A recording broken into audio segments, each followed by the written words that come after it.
My brother slept with my fiancée right before our wedding and now she's pregnant with his baby. I'm left picking up the pieces of my shattered life while they figure out their future together. My brother hooked up with my fiancée and got her pregnant just before our wedding, so I broke his face and kicked her out. Now my parents want me to forgive them, but I told them to F off and move away. This is going to be a long one and it's as messed up as it sounds. I'll try to keep it as concise as possible, but there's a lot to unpack here. I don't care if anyone believes this or not, it's just so insane that I need to get it off my chest. Also, I'm not going to sugarcoat anything, but I'll avoid any details that could identify me. To those who don't already know the situation, I'm a 32-year-old guy, and up until a few months ago I was engaged to my girlfriend of 5 years. We'll call her Sarah. My younger brother, let's call him Mike, is 29 and has always been the golden child in our family. To really understand the depth of this betrayal and why it's hit me so hard, I need to give you some background on my family and how we got to this point. Growing up, Mike could do no wrong in our parents' eyes while I was constantly criticized and punished for the smallest things. This wasn't just typical sibling rivalry or slight favoritism, it was blatant and extreme. Mike would break something and I'd get blamed, he'd start a fight and I'd be the one grounded. If we both got straight A's, he'd get a new video game console while I'd get a pat on the back and be told to keep it up. Our parents, let's call them Tom and Linda, always had an excuse for their behavior. Mike's younger, he needs more attention, or you're the older one, you should know better, or Mike's just more sensitive. We have to be careful with him. It was a constant barrage of double standards and gaslighting that left me feeling worthless and unloved in my own home. As we got older, the favoritism only grew more pronounced. When I got into a good college on a partial scholarship, my parents barely acknowledged it, but when Mike decided to go to community college, they threw him a huge party and bought him a car to commute with. Never mind that, I had been biking 5 miles each way to my part-time job for years. I moved out as soon as I could to escape the toxic environment at home. I put myself through college, working 2 jobs and taking out loans. Meanwhile, Mike dropped out after a semester, claiming college wasn't for him. Our parents supported his decision, fully praising him for knowing himself and not conforming to societal expectations. They even bankrolled his series of failed business mentors over the next few years. Despite the distance I tried to put between myself and my family, they always found a way to pull me back in. Holiday dinners were a nightmare of subtle jabs and not so subtle comparisons. Oh, you're still at that entry-level job. Well, Mike's thinking of starting another business, he's so entrepreneurial. Never mind that I was actually building a stable career while Mike was burning through our parents' retirement fund. I tried to maintain a relationship with Mike. Despite everything, he was still my brother after all. But it was always one-sided. I'd reach out, try to connect, and he'd either ignore me or find some way to turn the conversation into a competition he could win. If I got a promotion, he'd suddenly have a big opportunity coming up. If I started dating someone, he'd miraculously be in a serious relationship too. It was during one of my attempts to reconnect with Mike that I met Sarah. She was a friend of one of his short-lived girlfriends and we hit it off immediately.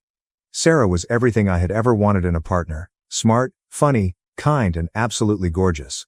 We started dating, and for the first time in my life I felt truly happy and valued. My parents, predictably, were less than thrilled. They made snide comments about how Sarah was out of my league and questioned what she saw in me. Mike, on the other hand, suddenly became very interested in my life. He'd ask about Sarah, constantly wanting to know everything about her. At the time, I was just happy he seemed to care about something in my life. Looking back, I should have seen the red flags. Sarah and I moved in together after a year of dating and things were great. We both had good jobs, we traveled, and we talked about the future. I started to feel like maybe, just maybe, I could have the life I always wanted. A successful career, a loving partner, and maybe even kids someday. I proposed to Sarah on our 4th anniversary. It wasn't anything flashy, just a quiet dinner at home and a heartfelt speech. She said yes, and I felt like I was on top of the world. We decided to have a long engagement and take our time planning the wedding. We were in no rush. We had our whole lives ahead of us, or so I thought. When we announced our engagement to my family, the reactions were mixed, to say the least. My mom plastered on a fake smile and said, "Oh, how nice," in a tone that suggested it was anything but. My dad grunted and said, "Good luck with that," before turning back to the TV. Mike thought Mike's reaction was the strangest. He congratulated us. But there was something off about his smile, something almost predatory. I brushed it off at the time, chalking it up to my own insecurities. The next year was full of wedding planning and work stress. Sarah and I were both putting in long hours at our jobs trying to save up for the wedding, and a down payment on a house. We didn't see each other as much as we used to, but I figured it was just a phase. Every couple goes through rough patches, right? Looking back, I should have noticed the signs. Sarah became more distant, always on her phone, smiling at texts from someone she'd quickly say was just a friend from work. She started going out more with her girlfriends, coming home late, smelling of alcohol and cologne, but I trusted her completely. I never even considered that she might be cheating, let alone with my own brother. About 4 months ago, Sarah started acting even stranger. She was moody, irritable, and constantly nauseous. I thought maybe she was pregnant, and I was thrilled at the idea. We hadn't been trying, but we talked about wanting kids eventually. I started planning how I'd support her, imagining nursery colors and baby names. Then one night she sat me down with tears in her eyes and dropped the bomb. She was pregnant, but it wasn't mine. I was stunned. We hadn't been intimate in a while due to our busy schedules, but I never imagined she'd cheat on me. When I asked who the father was, she broke down completely and whispered, "It's Mike." In that moment my entire world shattered. Everything I thought I knew, everything I had built my life around came crashing down. I couldn't breathe, I couldn't think, all I could feel was this overwhelming sense of betrayal and loss. Sarah tried to explain, her words coming out in a rush between sobs. Apparently it had started at our engagement party. Mike had cornered her, told her she was making a mistake marrying me. He played on her insecurities, telling her she could do better, that he could give her everything I couldn't. It wasn't just a one-time thing, they'd been having an affair for months. I kicked Sarah out that night. I couldn't stand to look at her, couldn't bear to be in the same room with the woman who had betrayed me so completely. She begged me to forgive her, said it was a mistake and that she loved me, but all I could think about was how many times she'd lied to my face, how many times she'd been with my brother while wearing the ring I'd given her. After Sarah left, I called Mike. I don't even remember what I said. It was all a blur of rage and pain. He tried to play it cool at first, saying it was just a drunk mistake and that it didn't mean anything, but when I pressed him he got defensive and said, "Well, maybe if you'd been a better fiancé she wouldn't have come to me." I saw red. I got in my car and drove to his apartment, ready to do something that would make him regret what he said. I don't know what I was planning to do, but when I got there, our parents were already there. Apparently Mike had called them first, spinning some story about how Sarah had seduced him and how sorry he was, and you know what, they believed him. They always do. My mom immediately started lecturing me about forgiveness and family, while my dad just stood there with his arms crossed, looking disappointed in me. Of course not in his precious Mike. I tried to explain what really happened, but they wouldn't listen. They kept insisting that I needed to forgive Mike and support Sarah through the pregnancy, because family comes first. I lost it. Years of pent-up resentment and anger came pouring out. I told them exactly what I thought of their twisted sense of loyalty, how they'd always favored Mike at my expense, how they'd never once taken my side or supported me. I told Mike he was dead to me, that he was no longer my brother. I told my parents they could have the son they'd always wanted because they no longer had me. I stormed out, ignoring their shouts and pleas. I drove for hours, no destination in mind, just needing to be away from everything and everyone. When I finally went home, I had dozens of missed calls and messages. Some were from Sarah, begging for another chance. Some from Mike, alternating between apologies and accusations. But most were from my parents demanding that I grow up and make amends. I ignored them all, barely eating, barely sleeping. I called out of work using all my saved-up vacation days. I couldn't face anyone, couldn't bear the thought of having to explain what had happened. I just sat in my apartment replaying every moment of my relationship with Sarah, every interaction with Mike, trying to see where I'd gone wrong. It's been 3 months now. I've moved to a new apartment, changed my number and started therapy to deal with all this mess. But my family won't let up. Despite my efforts to cut contact, they keep finding ways to intrude on my life. They've started showing up at my workplace trying to ambush me and force a reconciliation. My mom corners me in the parking lot, crying about how I'm tearing the family apart. My dad leaves gruff voicemails about how I need to man up and forgive Mike. Mike himself has tried to approach me a few times, but I've managed to avoid him. So far, they've even sent flying monkeys in the form of extended family members to guilt-trip me into forgiving Mike. Aunts, uncles, cousins I haven't spoken to in years are suddenly blowing up my phone telling me how important family is, and how I need to let bygones be bygones. It's like they're living in some alternate reality, where what Mike and Sarah did is just a small mistake, not a life-changing one. The latest development: I got a message from Sarah yesterday. She's keeping the baby and wants to co-parent with Mike. And guess what? My parents are over the moon about becoming grandparents. Completely ignoring the circumstances of how it happened, and the snide remarks they used to make when Sarah was with me. The letter was full of apologies and explanations, talking about how she and Mike had found real love through this difficult situation. She even had the audacity to say she hoped we could all be friends someday for the sake of the child. I'm at my wit's end. Part of me wants to just cut ties completely and start fresh somewhere else. Maybe move to another state, change my name, build a new life where no one knows about this mess. But another part of me is so angry that I want to stay and fight to make them see how messed up this whole situation is. I don't know what to do anymore. The betrayal has affected every aspect of my life. I can't stand to be alone with my thoughts. I haven't even considered dating again. The thought of trusting someone like that terrified me. I've lost friends over this too, people who think I should take the high road and reconcile with my family. As if I'm the one in the wrong for not wanting to play happy families with the people who hurt me the most. The thought of Sarah and Mike raising a child together, a child that should have been mine, is like a constant knife in my gut. I know logically that the child is innocent in all this. It's not the baby's fault that its parents are lying, cheating scumbags. But I can't bring myself to have any positive feelings about its existence. My parents have started talking about how I need to be involved in the child's life, how I'm going to be an uncle. The thought makes me physically ill. How am I supposed to look at this kid and not see the ultimate symbol of my brother's betrayal? So Reddit, I guess what I'm asking is, am I the idiot for refusing to forgive my brother and ex-fiancé? Am I wrong for wanting to cut ties with my family over this? Any advice on how to move forward would be appreciated, because right now I feel like I'm drowning in a sea of betrayal and gaslighting. I know this was long, and if you've read this far, thank you. Just writing all this out has been cathartic in a way. I don't know what I expect to gain from posting this validation, maybe advice or maybe just the chance to scream into the void and have anyone hear me. Edit. Holy crap, this blew up overnight. Thank you all for the support and advice. I'm overwhelmed by the response and it's going to take me some time to read through all the comments. However, I wanted to address some common questions. 1.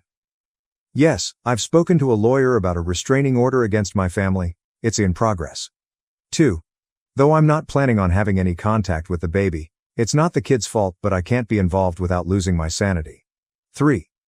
For those asking about my job, I've already spoken to HR about the situation. They're aware and supportive. They've increased security at the front desk and given me the option to work from home more often. I'm grateful for their understanding. 4. Many of you have asked if I've considered moving to another city or state. It's definitely something I'm thinking about. My company has offices in several other cities, so a transfer might be possible. I'm weighing the pros and cons. 5. To those suggesting DNA tests, Sarah admitted the affair and the timeline matches up. I have no reason to believe the child isn't Mike's. Even if by some miracle, it turned out to be mine, I'm not sure I could ever look at that child without thinking of this. 6. I've been overwhelmed by the number of people sharing similar stories. It's heartbreaking to know how common this kind of betrayal is, but it's also oddly comforting to know I'm not alone.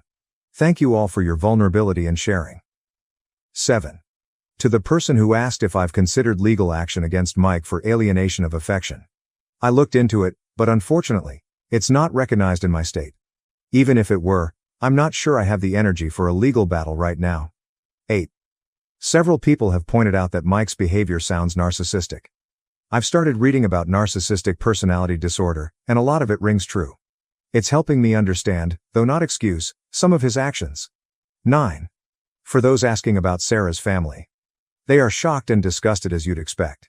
They've cut contact with her and have reached out to offer their support to me. It's a small comfort, but I appreciate it. 10. To the person who asked if I've thought about having kids of my own someday. Honestly, this whole experience has made me question whether I want to have a family at all, but I'm trying not to make any big decisions while I'm still processing everything. I'll update if anything significant happens, but for now I'm focusing on healing and moving forward. Thanks again, Reddit, you've helped more than you know.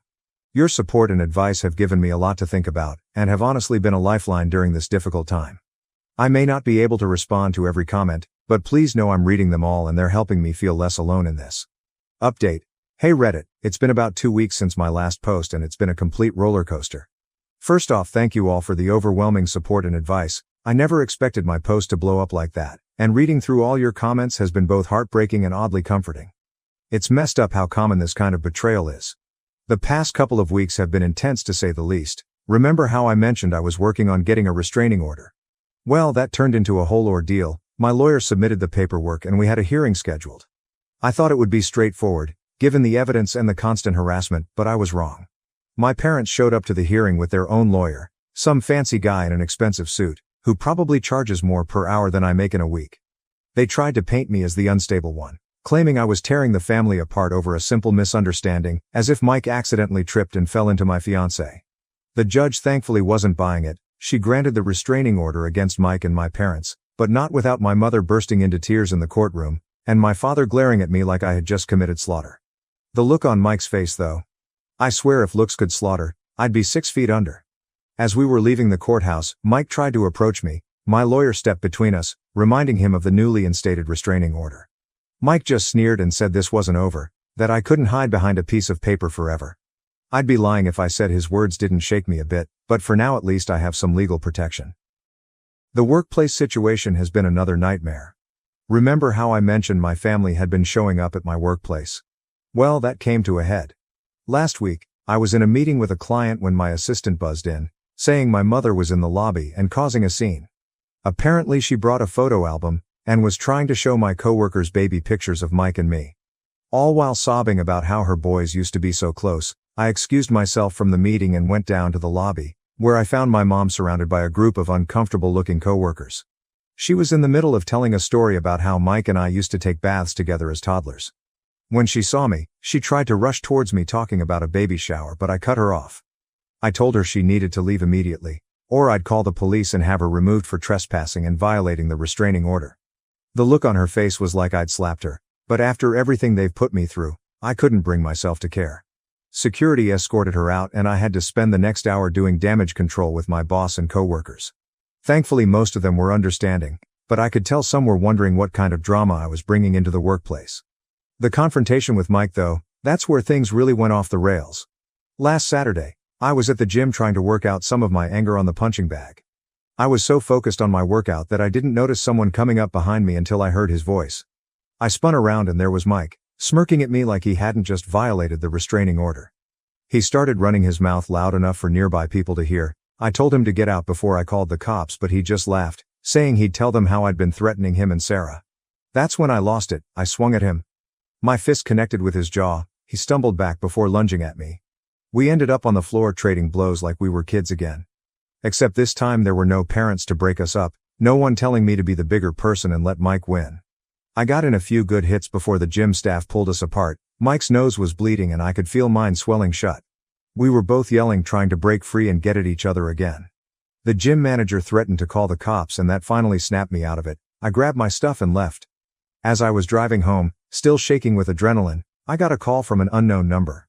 Against my better judgment, I answered. It was Sarah screaming at me about how I had broken Mike's nose and he might need surgery. I laughed. I couldn't help it. The absurdity of her being angry at me after everything they'd done was just too much. I told her I was sorry if I hurt her little boyfriend, the one she'd been sleeping with behind my back for months. She started sobbing, then going on about how stressed she was, and how the baby could sense her distress, and how I could be so selfish. I hung up on her and blocked the number. The fallout from the fight was intense. News had spread like wildfire through our social circle. My phone was blowing up with texts from friends and family members, some taking my side, others calling me names for hitting my poor defenseless brother. Sarah's parents reached out again, reiterating their support for me and expressing their disappointment in their daughter. It was a small comfort, but at this point I'll take what I can get. The restraining order doesn't feel like enough anymore. Mike's shown he's willing to violate it and I'm worried about what he might do next. The legal aftermath has been a nightmare. The day after the gym incident, I got a call from my lawyer. Apparently Mike had filed assault charges against me. I explained what had happened, how Mike had violated the restraining order, how he provoked me.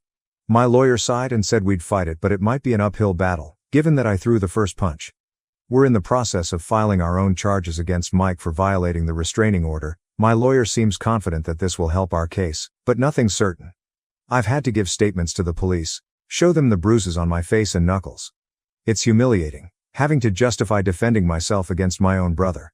The gym has banned both Mike and me for life. I can't say I blame them, but it sucks that the gym was one of the few places I felt like I could let out some of my anger in a healthy way. My cousin, Amy, who I've always been close to, called me the other day.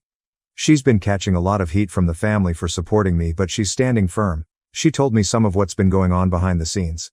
Apparently my parents have been telling everyone that I'm having some kind of mental breakdown. They're saying that Sarah and Mike's relationship only started after Sarah and I had broken up, and that I'm just jealous and can't let go. Amy says a lot of the family isn't buying it, but some are.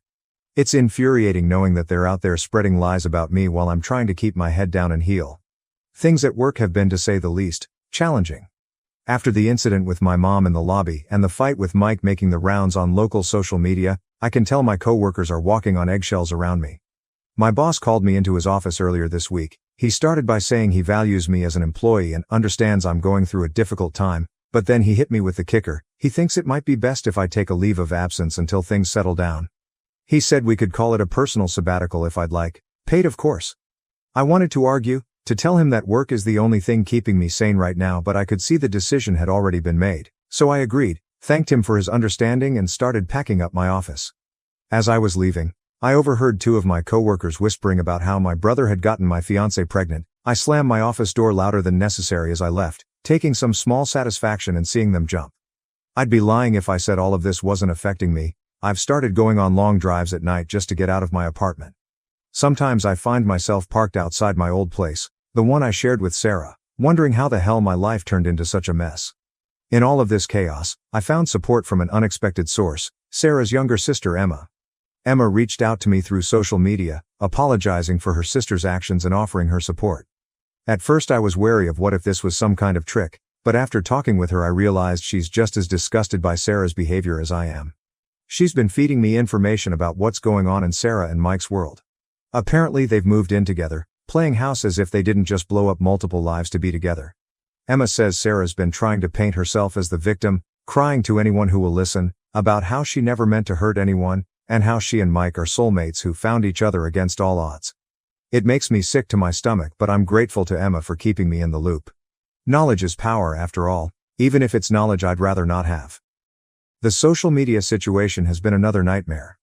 I've always been a pretty private person, but this whole situation has thrust me into an unwanted spotlight.